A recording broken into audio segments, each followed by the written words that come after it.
নারায়ণং নমস্কৃত্যং নরং চৈব নরোত্তমং দেবীং সরস্বতীং ব্যাসং ততো জয়মুদীরয়ে।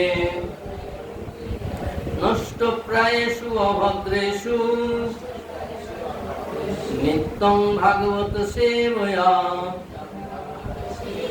ভগবৎউত্তম শ্লোকে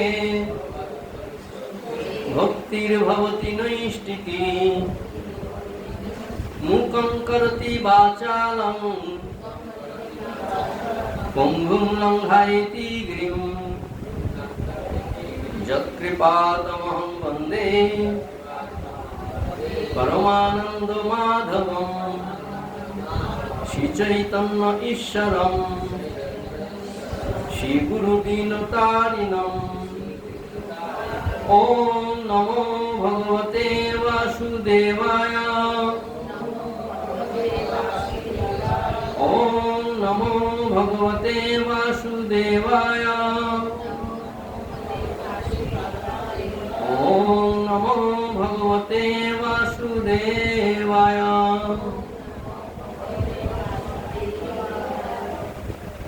আজকে আমরা শ্রীমদ্ ভাগবতম প্রথম স্কন্ধ দ্বিতীয় অধ্যায় 21 নম্বর শ্লোক পাঠ করে শ্রবণ করব।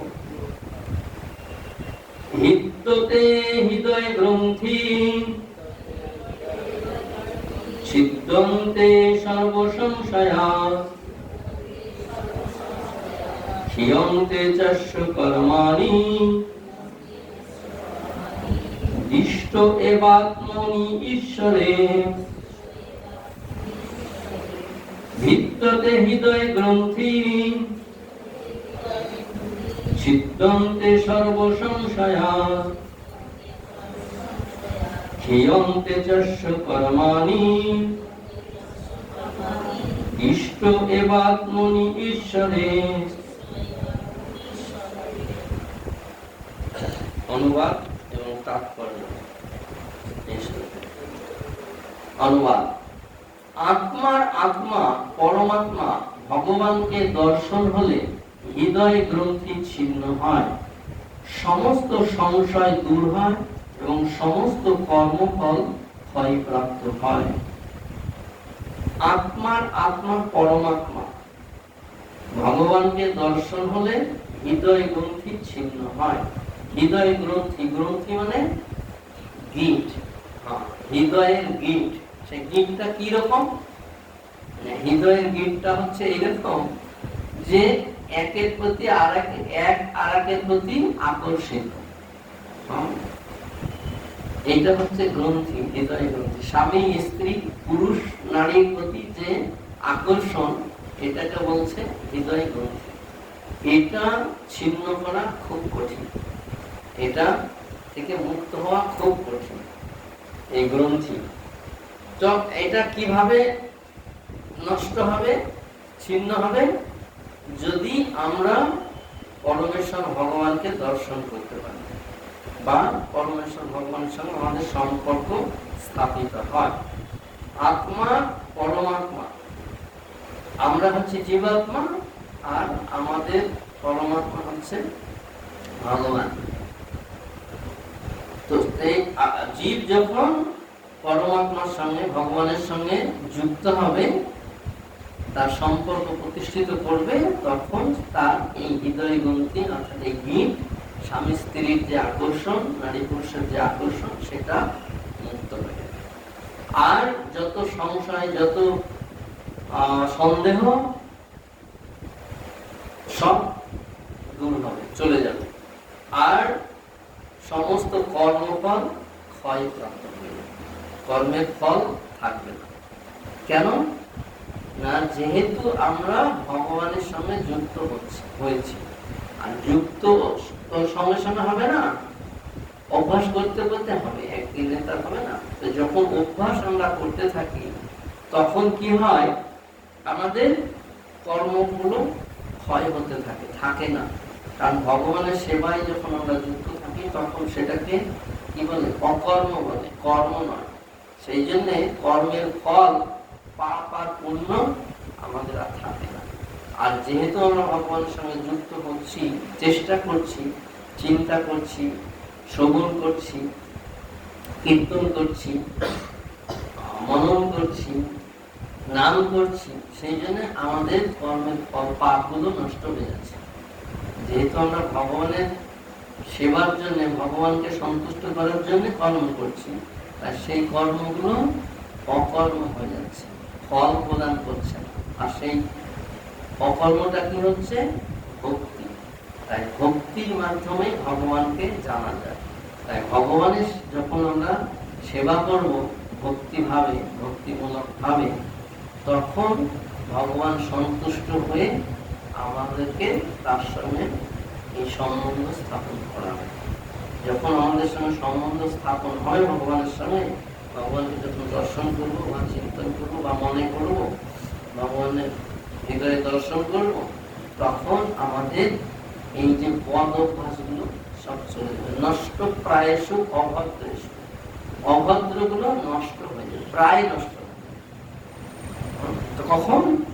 যখন নিত্যম ভাগবত সেবায়, প্রতিদিন যদি আমরা ভাগবত শ্রবণ করি, তাহলে শুধু এই যে ভাগবত মানে গ্রন্থ ভাগবত তাই নয়, ব্যক্তি ভাগবতের সঙ্গ যদি আমাদের হয়, ব্যক্তি ভাগবতের সঙ্গে যদি আমরা ভাগবত শ্রবণ করি, তার উপনিষিদ্ধ যে বাণী আমরা যদি শ্রবণ করি, তাহলেও আমাদের ভগবত চেতনা আসবে। আর সেটাই হচ্ছে আমাদের এই অভদ্র কামনা বাসনা গ্রন্থি নষ্ট হওয়ার মূল বিষয়। তাৎপর্য, তাৎপর্য ভগবত তত্ত্ব বিজ্ঞান লাভ হলে সেই সঙ্গে আত্মাকেও দর্শন হয়। চিন্ময় আত্মারূপে জীবের পরিচিতি সম্বন্ধে অনেক কল্পনা এবং সন্দেহ রয়েছে। জড়বাদীরা আত্মার অস্তিত্বে বিশ্বাস করে না, আর জ্ঞানীরা মনে করে যে নির্বিশেষ নিরাকার অদ্বয় ব্রহ্ম থেকে আত্মা অভিন্ন। তারা আত্মার স্বতন্ত্রে বিশ্বাস করে না, কিন্তু যারা তত্ত্বদ্রষ্টা তারা বলেন যে আত্মা এবং পরমাত্মা দুটি ভিন্ন সত্তা। তারা গুণগতভাবে এক, কিন্তু আয়তনগতভাবে ভিন্ন। এছাড়া অন্য বহু মতবাদ রয়েছে, কিন্তু ভক্তিযোগের মাধ্যমে যখনই কৃষ্ণ তত্ত্ব বিজ্ঞান উপলব্ধ হয়, তৎক্ষণাৎ সমস্ত কল্পনাপ্রসূত মতবাদ বিদূরিত হয়ে যায়। শ্রীকৃষ্ণ হচ্ছেন সূর্যের মতো, আর পরম তত্ত্ব সম্বন্ধে জড়বাদীদের সমস্ত জল্পনা কল্পনা মধ্যরাত্রির অন্ধকারের মতো। হৃদয় আকাশে যখনই কৃষ্ণ সূর্যের উদয় হয়, পরম তত্ত্ব সম্বন্ধে জড়বাদীদের সমস্ত জল্পনা কল্পনা তৎক্ষণাৎ বিদূরিত হয়। সূর্যের উদয়ে যেমন অন্ধকার থাকতে পারে না, তেমনি অজ্ঞানের গভীর অন্ধকারে লুকিয়ে থাকে যে সমস্ত আপেক্ষিক সত্য, তা পরমাত্মা রূপে সকলের হৃদয়ে বিরাজমান শ্রীকৃষ্ণের কৃপায় প্রকাশিত হয়ে পড়ে। এখন এখানে বলছে যে আধ্যাত্মবাদীদের বিভিন্ন স্তর। তো এখানে বলছে যে যারা প্রকৃত আধ্যাত্মবাদী, অর্থাৎ যারা ভক্তি যোগের মাধ্যমে ভগবানের আরাধনা করছে, তারা কি করছে? এই ভগবত তত্ত্ব বিজ্ঞান লাভ করছে। করার ফলে কি হচ্ছে? তারা নিজেকে জানতে পারছে যে আমি কে, আমার পরিচয় কি। তাই সে নিজেকে যখন জানছে যে আমি হচ্ছি কৃষ্ণের নিত্য দাস, আমার কর্তব্য হচ্ছে কৃষ্ণের সেবা করা, অর্থাৎ আত্মা পরমাত্মার সেবা করা, এটা সে জানতে পারছে। আর এই যে যখন নিজেকে জানতে পারবে, তখন হচ্ছে এই যে জড়বাদীরা জল্পনা কল্পনা করে আত্মা সম্বন্ধে, সেই সব জল্পনা কল্পনা সব দূর হয়ে যাবে, আর থাকবে না। আর অ্যাকচুয়ালি মানে জড়বাদীরা আত্মাকে বিশ্বাসই করে না, মানতেই চায় না। তারা আত্মার অস্তিত্বকে স্বীকার করে না। আর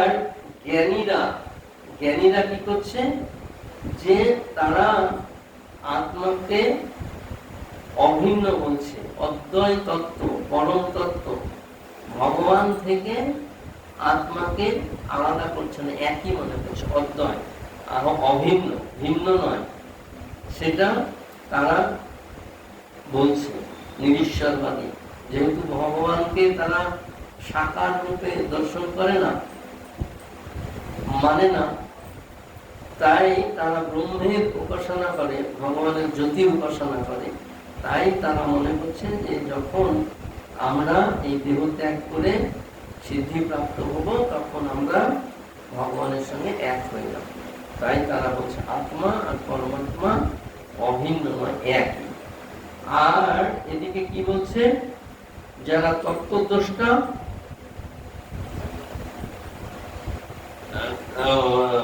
তারা কি বলছে, যারা এই তত্ত্ব জ্ঞান জানে, ভগবত তত্ত্ব জ্ঞান, তারা বলছে যে আত্মা আর পরমাত্মা হচ্ছে আলাদা। যদিও এদের গুণ একই আছে, চিন্ময়, দিব্য, তবুও এরা আয়তনগত ভাবে আলাদা, পার্থক্য আছে। তাই আত্মা আর পরমাত্মা এক নয়, ভিন্ন। কিন্তু নিরীশ্বরবাদীরা ওরা এক করে দিচ্ছে। তো এখানে বলছে যে কৃষ্ণ হচ্ছে সূর্যের মতো। সূর্য যখন উঠে তখন আর অন্ধকার থাকে, তখন অন্ধকার এমনি চলে যায়। আর যখন সূর্য থাকে না, তখন এমনি তো অন্ধকার হয়ে যায়। আর যখন মধ্যরাত্র হয়, তখন কিরকম অন্ধকার হয়ে যায়, ঘুটঘুটে অন্ধকার। তো এখানে সেটা বলছে যে এই তত্ত্বজ্ঞানী ব্যক্তিরা যখন এই জ্ঞান আলোচনা করে, বলে, তখন এই কৃষ্ণরূপ সূর্যের উদয় হয়।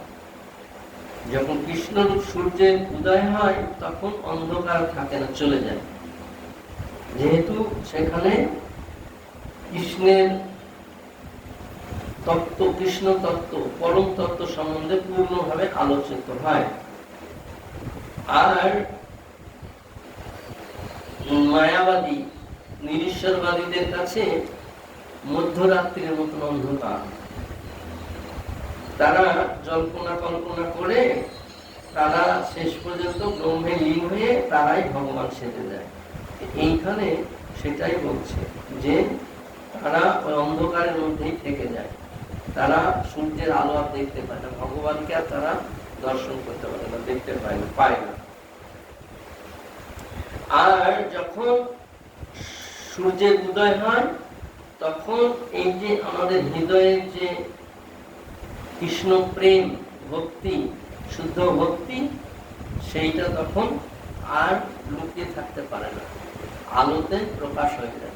অন্ধকারে যেমন লুকিয়ে থাকে, দেখা যায় না, নিজেকেই দেখা যায় না, তো অন্য অপরকে তো আলাদা দেখা যায়।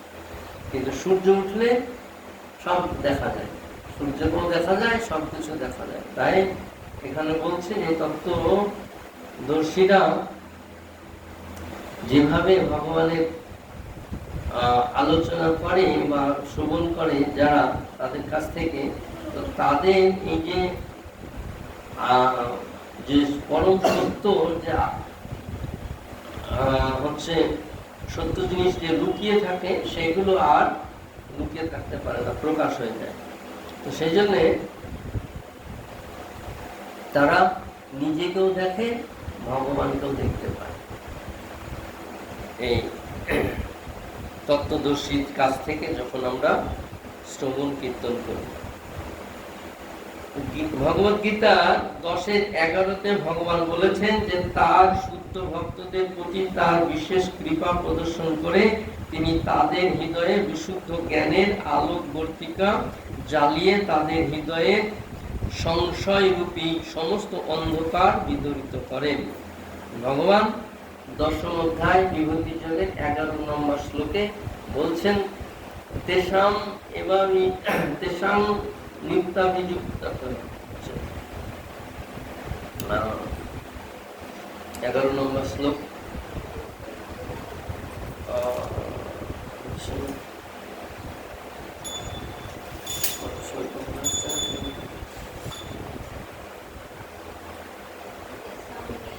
তেষাং কি আছে?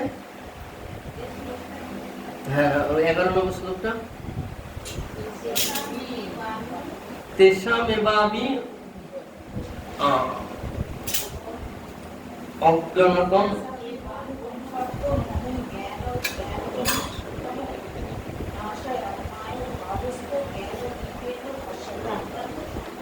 জ্ঞান দীপেন ভাষ্যতা তেষাম এব অনুকম্পার্থম অজ্ঞানাজম অজ্ঞাত। আচ্ছা, আমি দেখে নিচ্ছি।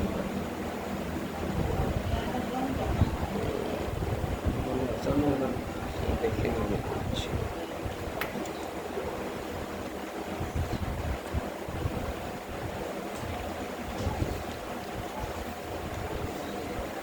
তেষাম এব অনুকম্পার্থম, অনুকম্পা মানে কৃপা।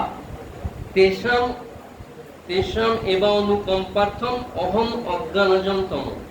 তেষাম তাদেরকে অনুকম্পা কৃপা করে আমি কি করি, আমি কি করি, অহম অজ্ঞানজন্তম, তাদের যে অন্ধকারতম যে অজ্ঞান আছে সেটা কি করি আমি নাশ করে দিই। আমি তাদের অজ্ঞানটাকে দূর করে দিই, অন্ধকারটাকে দূর করে দিই। আত্মভাবস্থ জ্ঞান দীপেন ভাষ্যতা। এই ভাষ্যতা হচ্ছে সূর্যের আলো, সূর্য। তো এই জ্ঞান রূপ আলোক বর্তিকা দিয়ে তাদের অজ্ঞান অন্ধকারকে আমি দূর করে দিই, তাদের প্রতি কৃপা প্রদর্শন করে। তাই বলছে যে তাদের প্রতি অনুগ্রহ করার জন্য আমি তাদের হৃদয়ে অবস্থিত হয়ে উজ্জ্বল জ্ঞানরূপ প্রদীপের দ্বারা অজ্ঞানজনিত অন্ধকার নাশ করি। তো ভগবান তাদেরকে কৃপা করে কেন করে না, যেহেতু তারা ভগবানের প্রতি প্রেমী ভক্তিতে যুক্ত হয়েছে, তাই ভগবান কৃপা করে তাদের হৃদয়ের যে অজ্ঞানতম অন্ধকার আছে সেটাকে দূর করে দেয় জ্ঞানের আলো জ্বালিয়ে। আচ্ছা, তাই যেহেতু তিনি নিজেই তার ভক্তদের হৃদয়কে আলোকিত করেন, তাই তার সেবাপরায়ণ ভক্তের অজ্ঞানের অন্ধকারে পড়ে থাকার কোনো প্রশ্নই ওঠে না। তিনি পরম সত্য এবং আপেক্ষিক সত্য সম্বন্ধে সবকিছু অবগত হন। কি বলছে? যে তিনি পরম সত্য এবং আপেক্ষিক সত্য সম্বন্ধে সবকিছু অবগত হন। কেন না, ভগবান যেহেতু তার এই অন্ধকার দূর করে দেয়। পরম সত্য কি আর আপেক্ষিক সত্য কি? পরম সত্য হচ্ছে যেটা নিত্য, সব সময় সত্যই থাকবে। আর আপেক্ষিক সত্য মানে সাময়িক সত্য, এটা পরে থাকবে না। সেইটা হচ্ছে আপেক্ষিক সত্য। যেমন এই জড়জগৎ হচ্ছে আপেক্ষিক সত্য, সাময়িক, কিছুদিনের জন্য আছে, তারপরে চলে যাবে, কিন্তু মানে থাকবে না। কিন্তু চিন্ময় জগৎ, দিব্য জগৎ, ওটা সবসময় থাকবে, ওটা পূর্ণ নিত্য সবসময় থাকবে। কিন্তু আপেক্ষিক হচ্ছে সাময়িক, কিছুদিনের জন্য থাকবে। তাই এটা ভক্ত বুঝতে পারে। কেন না, ভগবান যেহেতু তাকে সেই জ্ঞান রূপ প্রদীপ আর আলো জ্বালিয়ে তাকে তার অন্ধকারকে দূর করে দিয়েছে। ভক্ত কখনোই অজ্ঞানের অন্ধকারে আচ্ছন্ন থাকতে পারেন না, এবং যেহেতু ভগবান নিজে তাকে জ্ঞান দান করেন, তাই তার জ্ঞান অবশ্যই পূর্ণ। যেহেতু ভগবান নিজে তাকে দিচ্ছে জ্ঞান, সেই জন্য তার জ্ঞান পূর্ণ। কিন্তু যারা তাদের সীমিত জ্ঞানের মাধ্যমে অসীম এবং অনন্ত পরম তত্ত্বকে জানবার জন্য জল্পনা কল্পনা করে, তারা কোনোদিনই তাকে জানতে পারে না। তো এখন বলছে ভক্তদের জ্ঞান পূর্ণ, ভগবানের কাছ থেকে প্রাপ্ত হচ্ছে বলে, ভগবান দিচ্ছে বলে। কিন্তু যারা অসীম ভগবান, অনন্ত ভগবানের কে জানার চেষ্টা করে নিজের বুদ্ধি দিয়ে, নিজের জ্ঞান দিয়ে, জল্পনা কল্পনার মাধ্যমে তারা কোনোদিনই ভগবানকে জানতে পারে না। যেহেতু ভগবান অসীম, তাই তারা কখনোই ভগবানকে জানতে পারে না। যথার্থ জ্ঞানকে বলা হয় পরম্পরা, অর্থাৎ যে জ্ঞান শ্রদ্ধা সমন্বিত শরণাগতির মাধ্যমে গুরু শিষ্য পরম্পরায় অবরোহ পন্থায় লাভ হয়। এখন এই যে জ্ঞান প্রাপ্ত হয়ে আমরা লাভ করি, এই জ্ঞান প্রাপ্ত হওয়ার একটা রাস্তা বলেছে। সেই রাস্তাটা কি না, এটা গুরু পরম্পরার ধারায় লাভ করতে হবে, আর এটা অবরোহ পন্থায় পাওয়া যাবে, আসবে জ্ঞানটা। অবরোহ আর আরোহ দুটো পন্থা আছে, রাস্তা আছে। অবরোহ পন্থা হচ্ছে উপর থেকে নিচে নেমে আসা, আর আরোহ পন্থা নিচ থেকে উপরে যাবে। তো আমাদের এই যে শরণাগতি গুরু পরম্পরার ধারা, এটা কি হচ্ছে অবরোহ পন্থা, উপর থেকে নিচে আসছে। আর এই যে যারা জল্পনা কল্পনা করছে, এদের জ্ঞানটা আরোহ পন্থা, নিচ থেকে উপরের দিকে যাচ্ছে। এখন আমি যার কাছ থেকে জ্ঞান প্রাপ্ত হব, আমার যিনি গুরুদেব হবেন, তিনি তো আমার কাছ থেকে জ্ঞান নেবে না, তাই না? উনি উনার উপরের ব্যক্তির কাছ থেকে, ওনার গুরুদেবের কাছ থেকে জ্ঞান নেবে।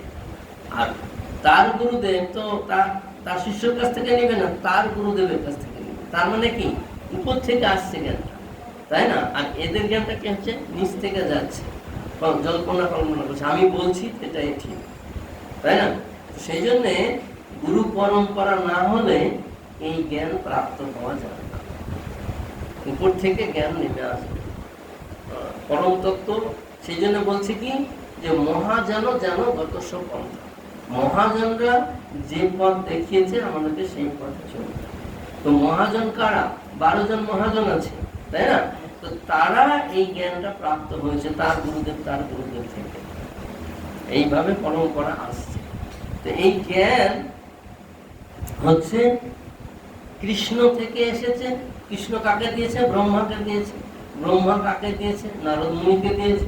নারদ মুনি কাকে দিয়েছে? ব্যাসদেবকে দিয়েছে। ব্যাসদেব কাকে দিয়েছে? সুখদেবকে দিয়েছে। তো এইভাবে উপর থেকে আসছে, তাই না?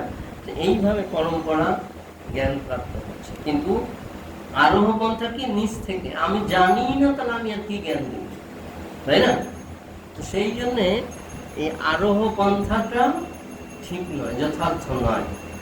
জল্পনা কল্পনা করে শেষ, মন গড়া হয়ে যাবে, যা আর সব সংস্থাগুলো করছে। পরমেশ্বর ভগবান যে কৃষ্ণ, সেটাই জানতে পারছে না। তার যে আরাধনা করা উচিত, সেটাই জানতে পারছে না। গাছের গোড়ায় দিলে যে ডালপালায় আর প্রয়োজন হয় না, ফল ফুলে প্রয়োজন হয় না, পেটে খাবার দিলে যেমন হাত চোখ মুখে লাগে না, সেই জিনিসটা তারা বুঝতে পারছে না। ভগবানকে বাদ দিয়ে আর সবারই আরাধনা করছে। কেন? এটা আরোহ পন্থা, নিচ থেকে যাচ্ছে, আসল জায়গায় পৌঁছাতেই পারে জ্ঞান। তো সেই জন্যে তাদের যে জ্ঞান, সেই জ্ঞান পূর্ণ নয়, অপূর্ণ হচ্ছে, জল্পনা কল্পনার দ্বারায় আসবে, শাস্ত্র ভিত্তিক হবে না। আর এই যে পরম সত্য যে জ্ঞান, আরোহ অবরোহ পন্থা, উপর থেকে আসছে, ভগবান থেকে আসছে, তো এই জ্ঞান যথার্থ হবে, কারণ ভগবান সবকিছু জানে, তাই না? তা ভগবান বলছে যে আমি সূর্যদেরকে এই জ্ঞান দিয়েছিলাম। জ্ঞান যোগে প্রথমেই ভগবান বলছে যে আমি সূর্যদেরকে এই জ্ঞান দিয়েছিলাম। তো অর্জুন বলছে, তুমি যে সূর্যদেরকে জ্ঞান দিলে, তাহলে আমি কি করে বুঝবো? তোমার আমার জন্ম তো সেদিন হলো, তো আমি কি করে বুঝবো যে তুমি অতদিন আগে সূর্যদেরকে জ্ঞান দিয়েছো? তখন ভগবান বলছেন যে অর্জুন, তোমার আমার বহু জন্ম হয়েছে, কিন্তু তুমি মনে রাখতে পারো না, আমি মনে রাখতে পারি। কেন? না, আমি ভগবান, সেই জন্যে আমি মনে রাখতে পারি, কিন্তু তুমি পারো না। জীব ক্ষুদ্র, তাই না? তো ওনার শক্তি কত হবে, কিন্তু ভগবান হচ্ছেন অনন্ত। সেই জন্যে ভগবানের স্মৃতিশক্তি প্রখর, তিনি তো সব সৃষ্টি করছেন, তো তিনি জানবেন না তো কে জানবেন? সেই জন্যে এই জ্ঞান ভগবান থেকে নিচে নেমে আসছে পরম্পরার ধারায়। আমাদের গীতাতে খুলে দেখবেন পরম্পরা আছে, কৃষ্ণ থেকে জ্ঞানটা আসছে, তাই না? সেই জন্য ভগবান কি বললেন যে আমি সূর্যদেবকে দিয়েছি, সূর্যদেব তার পুত্র মনুকে দিয়েছে, মনু তার পুত্র ইক্ষাকুকে দিয়েছে। এইভাবে পরম্পরায় আসছিল জ্ঞানটা, কিন্তু মাঝে এটা নষ্ট হয়ে গেল, ছিন্ন হয়ে গেল। তাই আমি তোমাকে আবার এই জ্ঞান দিলাম, তাই না? জ্ঞানযোগ 3য় অধ্যায় 4র্থ অধ্যায়ে ভগবান সেই কথা বলছেন 2 নম্বর শ্লোকে, এবং পরম্পরা প্রাপ্ত এবং রাজস্বরের বিদ্রোহ সকালে অহংকার যোগ নষ্ট করবে। এই যে রাজারা, রাজর্ষিরা এই জ্ঞানটা নিয়ে আসছিল, কিন্তু কালের প্রভাবে সেটা নষ্ট হয়ে গেল, ছিন্ন হয়ে গেল। তাই আমি তোমাকে আবার এই জ্ঞান দান করছি। স এবং ময়াতে হতো যোগপক্ষ পুরাতন ভক্ত হসিমে সখাচেতি রহস্য হেতু। এই যে জ্ঞানটা রহস্য আবৃত আছে, রহস্য দ্বারা আবৃত আছে, এটা সকলেই পাবে না, বুঝতে পারবে না, জানতে পারবে না। তাই কে বুঝতে পারবেন? যে আমার ভক্ত। তাই ভক্ত না হলে ভগবানকে জানা যাবে না। আর এই ভক্ত কিভাবে জানবে? ভক্তির মাধ্যমে ভগবানকে জানবে। ভক্তেরই একমাত্র ভক্তি থাকে ভগবানের। তাই যেহেতু তুমি আমার ভক্ত, তাই আমি তোমাকে এই জ্ঞান দান করছি। এইভাবে এই পরম্পরার ধারায় এই দিব্য জ্ঞান, পরম তত্ত্ব জ্ঞান আসছে গুরু শিষ্য পরম্পরায়। কারণ অর্জুন ভগবানের শিষ্যত্ব বরণ করেছে, তাই না? 2য় অধ্যায়ে 7 নম্বর শ্লোকে ভগবান অর্জুন শিষ্যত্ব বরণ করেছে। তো সেই জন্য গুরু তাকে সেই জ্ঞান দিয়েছে। তো এইভাবে আরোহ পন্থা অবরোহ পন্থায় জ্ঞান আমরা পাচ্ছি। পরমেশ্বর ভগবানের পরম ঈশ্বরত্ব অস্বীকার করে তাকে কখনো জানা যায় না। এই ধরনের অবিশ্বাসীদের কাছে তিনি কখনো নিজেকে প্রকাশ করেন না। এখানে বলছে যে ভগবানকে যে স্বীকার করে না, অস্বীকার করে, অবিশ্বাস করে, ভগবান তাদের কাছে প্রকাশ হয় না। স্বীকারই করে না, অস্বীকার করে, তাহলে কেন প্রকাশ হবে? তাই না? তার অনুগত নয়, তার কথা শুনে না, তো ভগবান কেন তাদের কথা শুনে? সেই জন্য ভগবান তাদের কাছে প্রকাশিত হয় না। একটি আগুনের স্ফুলিঙ্গ যেমন আগুন থেকে বেরিয়ে এলেই তার দহন শক্তি হারিয়ে ভস্মে পরিণত হয়, ঠিক তেমনি অনুসদৃশ জীব পরমেশ্বর ভগবানের থেকে বিচ্ছিন্ন হয়ে পড়লে মায়ার কবলিত হয়। তো বলছে, উদাহরণ দিচ্ছে একটা, যে আগুনের অনেক ফুলকি থাকে, উড়ে উড়ে, তাই না? তো যে ফুলকিটা আগুন থেকে বেরিয়ে যায়, ছিটকে বেরিয়ে যায়, ও বাতাসে গিয়ে তার সেই আগুনের শক্তিটাকে হারিয়ে যায়, ছাই হয়ে যায়, আর আগুন থাকে না। তাই হচ্ছে যে ভগবানের সঙ্গ থেকে সে বিচ্ছিন্ন হয়েছে, দূরে চলে গেছে, ভগবানকে ছেড়ে গেছে, তার সেই ভগবান শক্তি তার থাকবে, তার ভগবানের সঙ্গে যুক্ত নেই।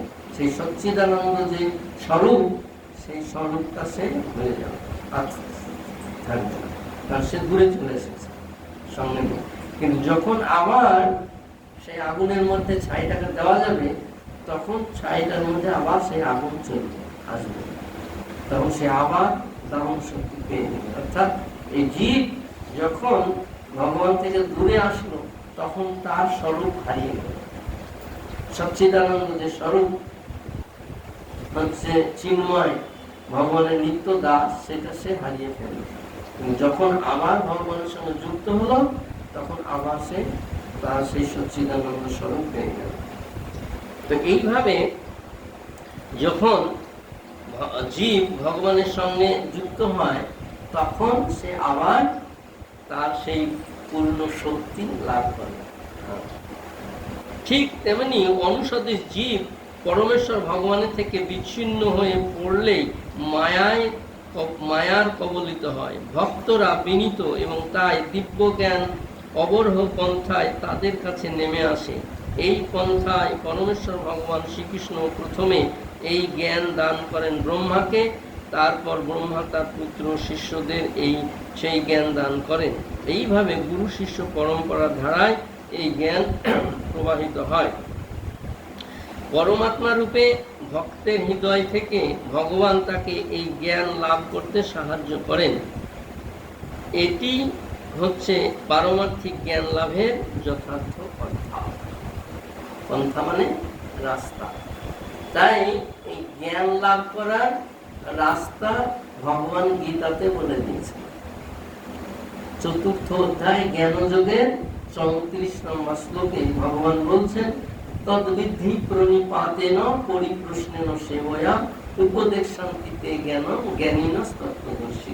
এই তত্ত্বদর্শী যিনি জানে এই জ্ঞান, পারমার্থিক জ্ঞান যিনি প্রাপ্ত হয়েছে তত্ত্বগতভাবে, তার কাছ থেকে এই জ্ঞান লাভ করতে হবে।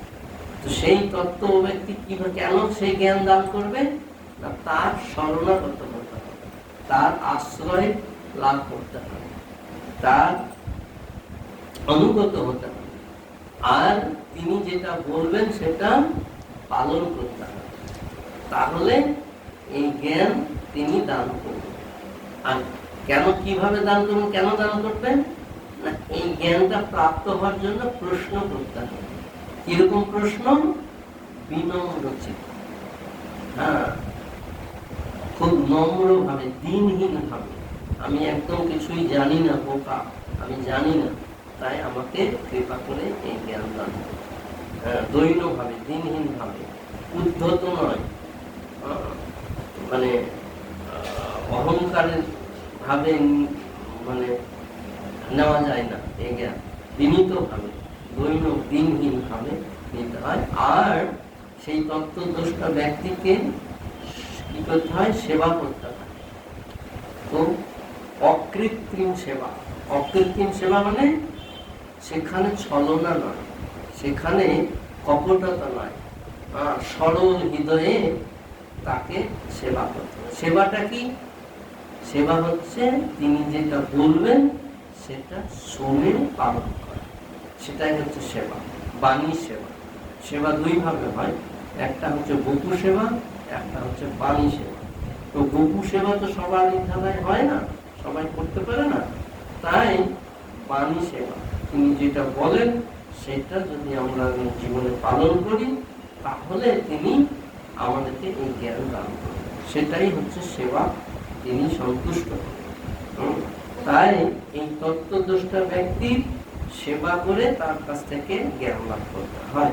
তাই ভগবান, অর্জুন যুদ্ধ করতে চাইছে না, বুঝতে পারছে না, সেই জন্য বলছে আমি কিং কর্তব্য, আমি কি করব, যুদ্ধ করবো না আমি বুঝতে পারছি না, তাই আমি তোমার শরণাগত হলাম, তোমার শিষ্যত্ব বরণ করবে। তখন ভগবান তাকে শিষ্যকে শাসন করছে, শিষ্য মানে যিনি শাসন গ্রহণ করেন, তখন তাকে এই জ্ঞান দিতে থাকলেন। 17 অধ্যায় পর্যন্ত জ্ঞান দিয়ে 18 অধ্যায় বললেন যে আমি আর কিছু বলবো না, তোমার যা ইচ্ছা তুমি তাই। 18 অধ্যায়ে 63 নম্বর শ্লোকে ভগবান বলছেন, ইতিতে জ্ঞান মাখ্যাতাম গুজ্জত গুজ্জতরম ময়া বিমূঢ়য় এতৎ অশেষেণ যথেচ্ছসি তথা। হে অর্জুন, আমি তোমাকে গোপন থেকে গোপনীয় জ্ঞান দিলাম, সেটা তুমি এবার বিচার করো, বিবেচনা করো, করে তুমি যুদ্ধ করবে কি করবে না তুমি দেখতে, এর মধ্যে আমি আর নেই। এই বলে ভগবান তাকে ছেড়ে দেবে। তারপরে ভগবান অর্জুন তখন বিচার বিবেচনা করে দেখছে যে না, ভগবান যেটা বলছে সেটাই ঠিক। সেই জন্যে অর্জুন কি বললেন? নষ্ট মোহশীতির লব্ধা তৎপ্রসাদাৎ ময়াচ্যুত। হে অচ্যুত, তোমার কৃপায় আমার মোহ নষ্ট হয়েছে, দূর হয়েছে। নষ্ট মোহশীতির লব্ধা তৎপ্রসাদাৎ ময়াচ্যুত, যে তোমার কৃপায় আমার মোহ দূর হয়েছে, আমার স্মৃতিশক্তি ফিরে এসেছে। নষ্ট মোহশীতির লব্ধা তৎপ্রসাদাৎ ময়াচ্যুত স্থিত অস্মি গত সন্দেহ। আমি এখন স্থির হয়েছে, আমার বুদ্ধি এখন কাজ করছে, আমার যত সন্দেহ ছিল সব সন্দেহ আমার চলে গেছে। করিষ্যে বচনং তব, তুমি যা বলছো সেটাই আমি করব। তো এবার অর্জুনের সেই যুক্তি আর নেই। আগে যে যুক্তি দেখাচ্ছিল যে আমি এদেরকে মারলে পাপ হবে, এই বংশ আমার চলে যাবে নরকে, উদ্ধার করার কেউ থাকবে না, সব বর্ণ সংকর সৃষ্টি হবে, পিণ্ড দেওয়া কেউ থাকবে না, আমরা তার জন্য দায়ী, এই সব যুক্তি দেখাচ্ছিল। যুক্তিগুলো ঠিকই ছিল, কিন্তু ভগবানের কাছে ওই যুক্তি আর কাজ করছে। সেই জন্য ভগবান এই গীতা দান করলেন। তারপরে ভগবান এই জ্ঞান দিয়ে দিয়ে দিয়ে 18 অধ্যায়ে গিয়ে বলছে যে আমি আর কিছু করবো না, তোমার ইচ্ছা করবে করবে, না করলে তুমি দেখে নাও। তখন এবার অর্জুন বিবেচনা করে দেখে বলছে না, তুমি যেটা বলছো সেটাই ঠিক, পরিষ্যে বচন, তুমি যা বলছো আমি তাই করবো। তো এইভাবে তত্ত্বদ্রষ্টা ব্যক্তির কাছ থেকে অর্জুন তো কৃষ্ণকে সামনে ডাইরেক্ট পেয়ে গেছিল, অসুবিধা নেই। এখন আমরা তো কৃষ্ণকে পাবো না, তাই আমাদেরকে জ্ঞান লাভ করতে হলে কি করতে হবে? কৃষ্ণের প্রতিনিধির কাছ থেকে লাভ করতে হবে, যিনি ভগবানের প্রতিনিধিত্ব করছেন, কৃষ্ণের প্রতিনিধি, যিনি তত্ত্ব জ্ঞান প্রাপ্ত হয়েছেন, সেই সদ্গুরুর কাছে আমাদেরকে স্মরণ করতে হবে। তার নির্দেশ পালন করলেই কৃষ্ণের নির্দেশ পালন করা। কৃষ্ণ যা বলছে গুরুদেব সেই কথাটাই বলছে, কৃষ্ণের কথাটাই গুরুদেব বলছে। তাই সদ্গুরু, সৎ কথাটা এসে গেছে। সদ্গুরু, সদ্গুরু মানে হচ্ছে যিনি ভগবানের নকল করেন না, ভগবান যেটা বলেন, ভগবানের যে আইন, ভগবান যেটা শাস্ত্রে বলেছেন সেইটা নিজের জীবনে পালন করে সেটাই শিক্ষা, সেটাই হচ্ছে সদ্গুরু। পরম্পরার ধারায় এই জ্ঞান তিনি প্রাপ্ত হয়ে নিজের জীবনে পালন করছেন, আর তার শিষ্যদেরকে, অনুগতদেরকে সেই জ্ঞান প্রদান করছেন। তিনি হচ্ছেন সদ্গুরু। তাই এই তত্ত্বদ্রষ্টা সদ্গুরুর কাছ থেকে আমাদেরকে এই জ্ঞান লাভ করতে হবে। তারপরে সেই জন্য এই জ্ঞান ভগবান ব্রহ্মাকে দিলেন, ব্রহ্মা তার পুত্র নারদকে দিলেন, নারদ ব্যাসদেবকে দিলেন, ব্যাসদেব শুকদেবকে দিলেন। এইভাবে জ্ঞান পরম্পরা ধারায় চলে এসছে। এই জ্ঞানের প্রভাবে ভক্ত চেতন আত্মা এবং জড় পদার্থের মধ্যে পার্থক্য নিরূপণ করতে সম্পূর্ণভাবে সমর্থ হন। কেননা যে গ্রন্থি দ্বারা চেতন আত্মা এবং জড় পদার্থ আবদ্ধ ছিল, ভগবান স্বয়ং তা ছেদন করেন। এই গ্রন্থিটিকে বলা হয় অহংকার, এবং তার ফলে জীব মোহাচ্ছন্ন হয়ে জড় উপাদানের সমন্বয়ে গঠিত তার দেহকে তার স্বরূপ বলে মনে করে। যখন এই গ্রন্থি ছিন্ন হয় তখন সমস্ত সংশয় বিদূরিত হয়, তখন জীবে তার প্রভুকে দর্শন করতে পারে এবং সর্বতভাবে তার অপ্রাকৃত প্রেমময়ী সেবায় যুক্ত হয়। তখন তার সমস্ত কর্মবন্ধন ছিন্ন হয়। জড়জগতে জীব নিজেকে তার কর্মের ভোক্তা বলে মনে করে, জন্ম জন্মান্তরে তার পাপ এবং পুণ্য কর্মের ফল ভোগ করে। কিন্তু যে মুহূর্তে সে পরমেশ্বর ভগবানের সেবায় যুক্ত হয়, তৎক্ষণাৎ সে কর্মবন্ধন থেকে মুক্ত হয়। তখন তার কর্ম আর কোনো ফল প্রসব করে না। এখন এখানে বলছে যে যখন এই গ্রন্থি ছিন্ন হয়, নষ্ট হয়ে যায়, ছেড়ে যায়, তখন সে তত্ত্বভাবে দর্শন করতে পারে, নিজেকেও দর্শন করতে পারে, ভগবানকেও দর্শন করতে পারে। আর কি হয়, সে পার্থক্য উপলব্ধি করতে পারে। পার্থক্যটা কি না, এই দেহ আর আত্মা, এই দেহ আর আত্মার মধ্যে সে পার্থক্য নিরূপণ করতে পারে, জানতে পারে যে দেহটা আমি নই, আমি হচ্ছি দেহের মালিক আত্মা।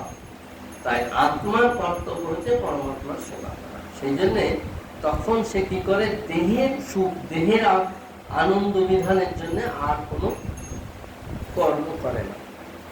সে পরমাত্মা ভগবানের সেবার জন্য সমস্ত কর্ম করে। যেহেতু সে দেহের সুখের জন্য কোনো কর্ম করে না, তাই তার পাপ বা পুণ্য করে না। দেহ সুখের জন্য যে কর্ম, সেটাই পাপ বা পুণ্য নিয়ে আসে। সকাম কর্ম, ইন্দ্রিয় তৃপ্তি, দেহ সুখ, এটা ভগবান থেকে আমাদেরকে দূরে রাখে।